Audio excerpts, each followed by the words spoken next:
This is Green Bay, Wisconsin. It is tucked away in the upper regions of Lake Michigan. In many ways, it's just another lake town. But Green Bay is famous the country over for one thing: football, as played by the Green Bay Packers. Hello, I'm Bart Starr. I remember something Coach Vince Lombardi told us when he first came to Green Bay. He said, "Fellas, there are planes and trains and buses leaving here all the time. And if you don't produce for me, you're going to find yourself on one of them." Being Packers, we've never forgotten that. The men who wanted to stay, they're still here. And let me tell you this, Green Bay is a great town for football. Green Bay, Wisconsin, whose heart is warm for the Packers. From pro football's earliest heritage, this is the last of the town teams. 63,000 people live here, and all of them are for the Packers. New York City, population 8,700,000, the great city of the Western world, and the home of a football dynasty, the New York Giants, 13 times leaders of the East in the National Football League, 4 times world's champs. I'm Frank Gifford. I've been in the league for 10 years. When you're with the Giants, you learn that football is a game of percentages. You have to pick out the other team's weaknesses, exploit their mistakes, and then you win ball games.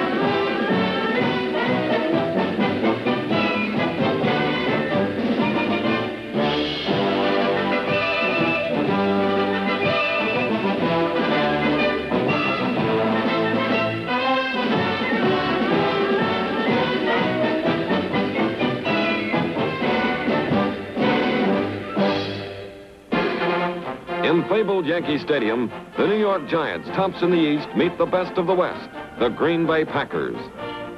Don't let that sunshine fool you. This ground is frozen like an ice skating rink, as Packers Jim Taylor and Ron Kramer fast find out. The Giants send their own testing team aboard to see how the field will play for the Zigs and the Zags. It's raccoon coat weather, and the fans have come prepared.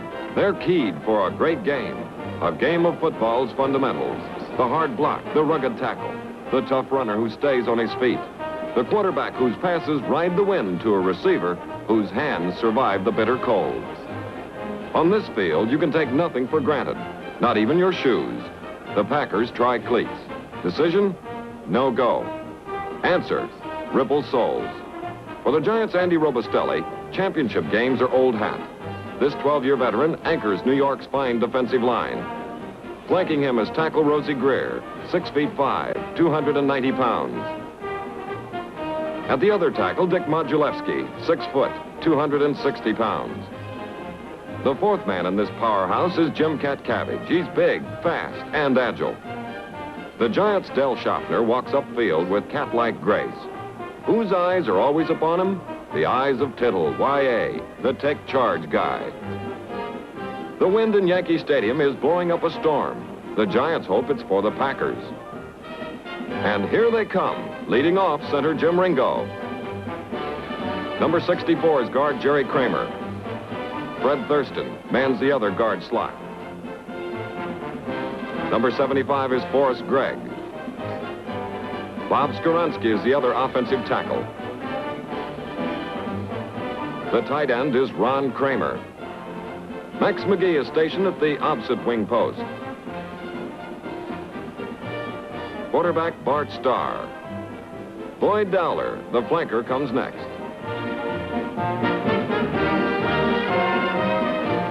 Number 5 is the golden boy, Paul Hornung.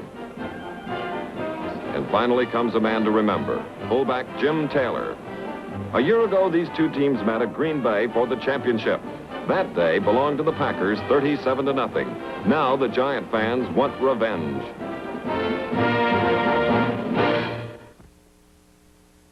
But the wind, not Willie Wood, gets first crack at the ball. Willie tries the tee again, but finally the ball must be held. The kick is a line drive with a big bounce. Joe Morrison takes it on the 15, gets past one Packer, but then it's the end of the road. Tittle brings the team up to the line. The handoff is to Phil King, but linebacker Bill Forrester, number 71, brings him down after 4 yards. Tittle calls for a trap play. It's King for 8 yards. That's Ray Nitschke zeroing in for the tackle. But the first down brings the Giant fans up and cheering. Tittle fakes the handoff, then hits Del Schaffner with his first pass. But the officials rule that Del interfered with the Packers' Hank Greminger. It's 15 yards in the wrong direction for the Giants. Fancy interior blocking opens a big corridor for Alec Webster, who scoots through for 11 yards. After 2 passes go incomplete, Don Chandler booms out a 58-yard punt. Mickey Walker dives desperately to kill the ball on the 1, but slides into the end zone on the frozen turf. Listen to Bart Starr in the Green Bay huddle. Blue right, 41 quick, on 3. Break. The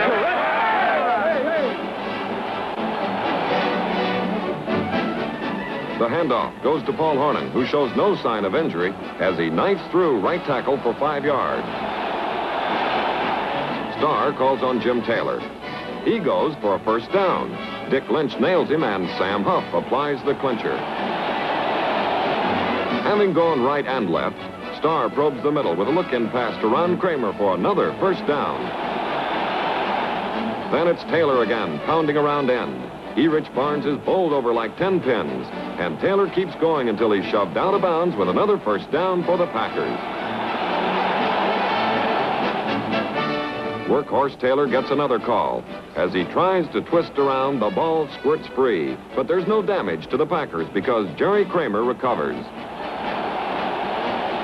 The Packers are moving. Starr flips to Taylor, who roars for 13 yards before Barnes, Webb, and Patton send him sprawling. This is rough, hard football, and that deep freeze in Yankee Stadium doesn't make it any softer. 4X switch on 1. Ready? Break. Hey! Let's loosen up. Let's The power of Taylor is taking its toll. Starr drifts back for another pass, finds Taylor open, and the all-pro fullback is on his way. Just inches short of a first down, the reception committee drives him out of bounds. The Giant line stiffens, and the Packers have to call on the toe of Jerry Kramer. Jim Ringo snaps the ball, and Kramer's toe does the rest. You don't need the referee's signal to tell you the Packers are in for 3 points and first blood. Willie Wood is the man who kicks off for the Packers. Sam Horner kneels to take the ball in his own 13 and heads upfield. His blockers clear a path, and Sam makes 25 yards. Phil King carries on a left-end power play. The Packers' 2 Willies, Davis and Wood, escort him out of bounds. Tittle fakes a handoff, then drops back, looking, and finding Schaffner. Dell tries to outmaneuver Willie Wood, but Willie hangs on, and Herb Adderley comes up to make sure nobody goes anywhere. Giant fans scream go, and that's what Tittle has in mind as he threads the needle to Schaffner, this time on the left. With New York moving, we'll eavesdrop on Y.A. Tittle. Right, slant, 34 on 4. Hey!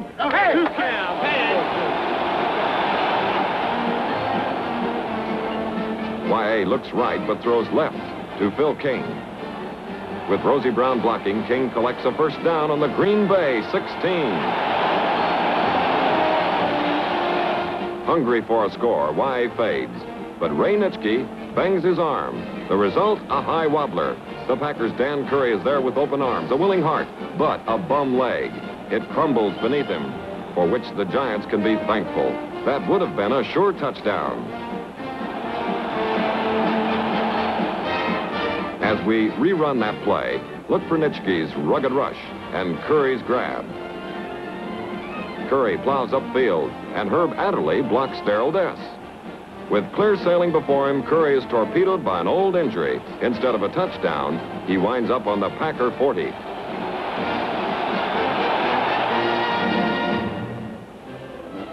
But all the Giants coach, Allie Sherman, can think about is the touchdown threat that went astray. How did Nitschke break through? The Packers' go team gets back to work. Hornung takes the ball on his famous pass option play. Paul saves the pass for later as he pounds past Sam Huff for a first down. The handoff is to Taylor, but Robustelli and Patton do a high-low job on him, with Dick Lynch joining the party. There's no gain on the play. Starr goes back to the air and fires a pass to the 240-pound Ron Kramer, who makes a nifty catch and goes to the New York 34. The quarterback turns again to power, Taylor. On the pull-out guard play, Thurston lets a tackler slide off, and Taylor goes nowhere. Taylor doesn't like that, and Starr gives him another crack. He's tripped up by Tom Scott, with belated assistance from Sam Huff. Huff and Taylor have a few words, not all of them polite. Taylor's hurt and leaves the field.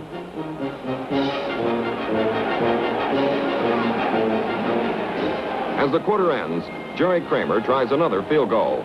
This one from the 37-yard line is short and off to the left. Green Bay has to settle for a 3-0 lead at the close of the first period.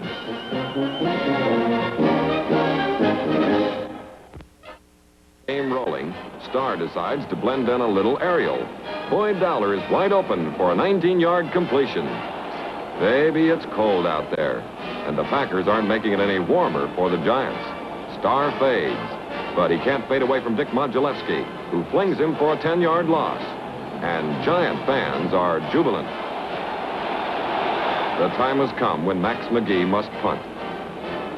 It's a 38-yarder. There's a host of Packers on hand when the ball rolls dead on the Giant 5. After an exchange of punts, the Giants have it on their 29. Tittle hits Phil King with a screen pass, but Jordan holds him to a 5-yard pickup. Thinking the Packers are looking for a pass, Tittle calls on Phil King. The ball is belted free by Curry, and Ray Nitschke dives aboard. It's 1st and 10 for Green Bay on the New York 28. This could be a turning point, and the fans know it. If they don't, they'll find out here. Twice Hornung has run on the option. This time, he has the Giants thinking that way, when he arches the ball to Boyd Dowler, way down on the Giants' 7-yard line. With the goalpost just ahead, Taylor goes ramming through the middle for the first touchdown of the game. He seemed to enjoy that so much. Let's have him do it again and retrace his steps. The Giants' defense overshifts, leaving a big hole for Taylor. Not even the desperate lunge of Rosie Greer can stop the league's leading rusher. This makes it 9-0 in favor of the Packers. Jerry Kramer adds the extra point, and it's Green Bay 10, New York nothing.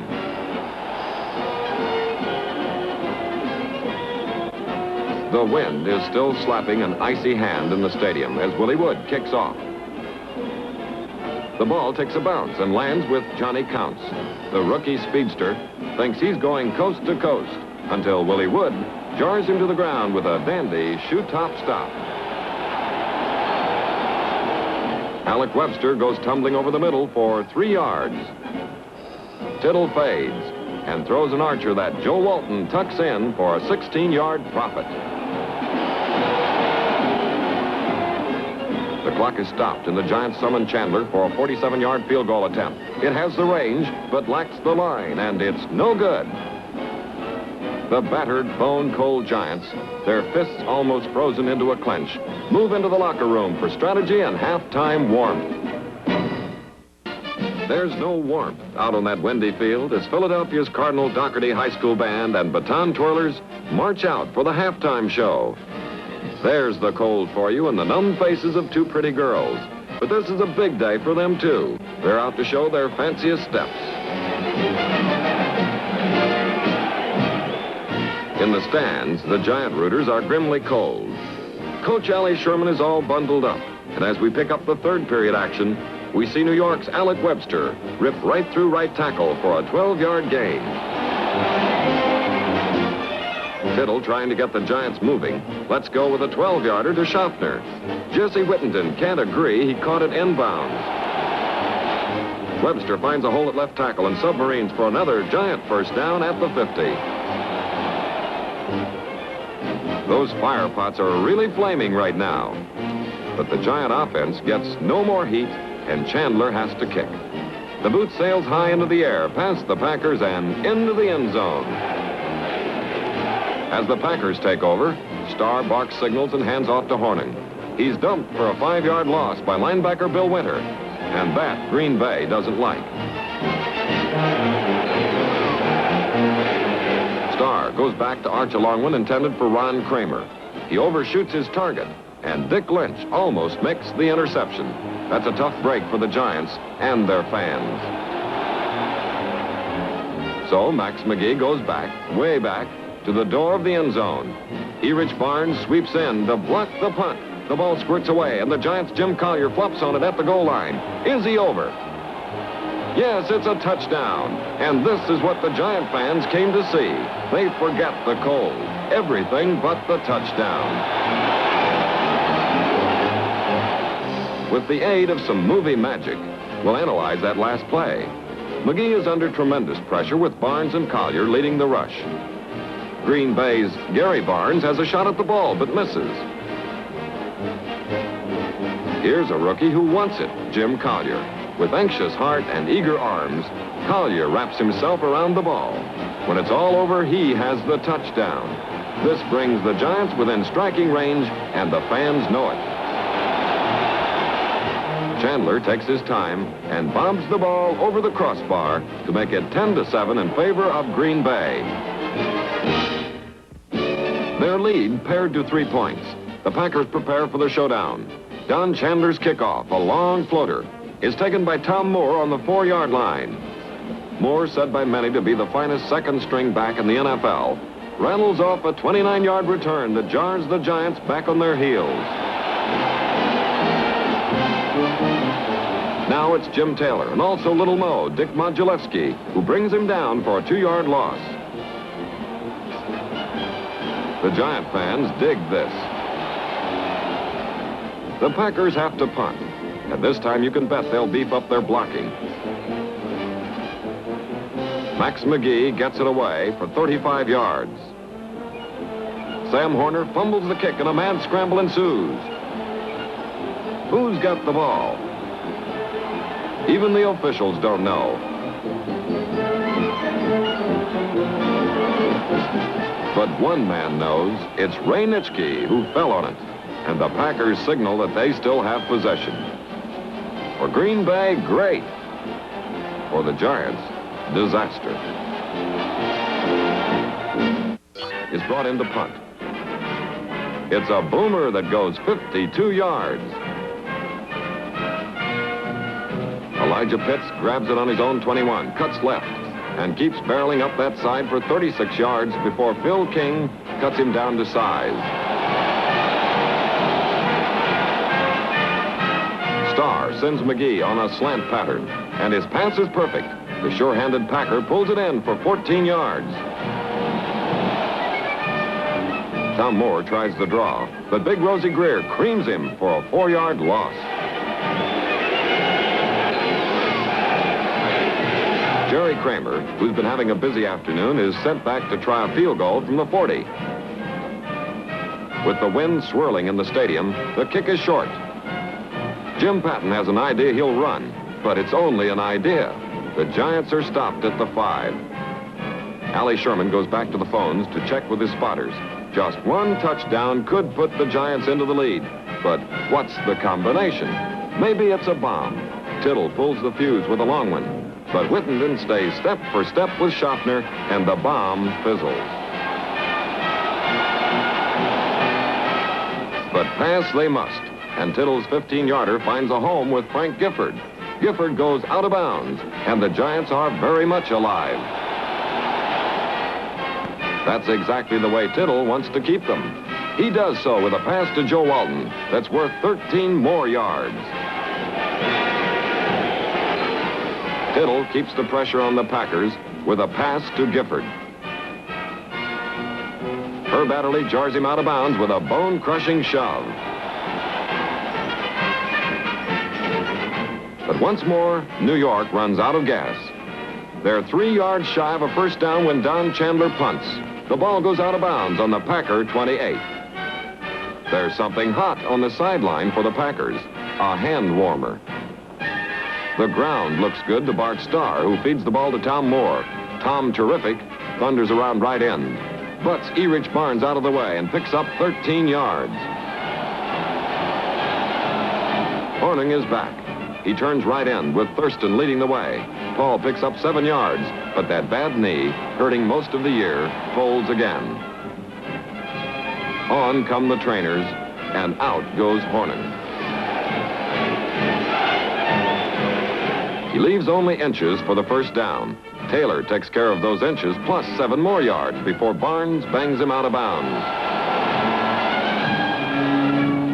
Tom Moore finds a gaping hole in the Giant line, and he dents the defense for 13 yards.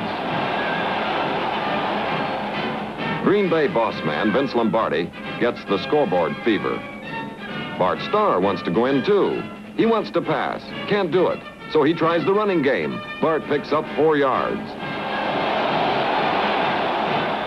The Packers have it at the Giants' 23. The bench knows that the right play could ice the game.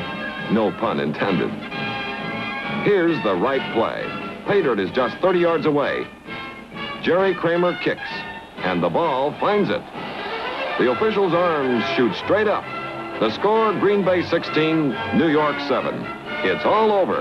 The Packers know they're world champions for the 2nd year in a row, and they like it. With the final gun, confetti streaks down on the fans. Some are happy, some are sad, but all have witnessed a gridiron spectacle. The Green Bay locker room tastes of victory. It's sweetest of all to Ray Nitschke, the player of the game. And to Bart Starr, field general of the champs. To Paul Horning, it's been rough. Jim Taylor can still smile, but he'll never forget this day. To Coach Vince Lombardi, this may have been the greatest game ever played. He can't be sure. But one thing is certain. This was football's longest day.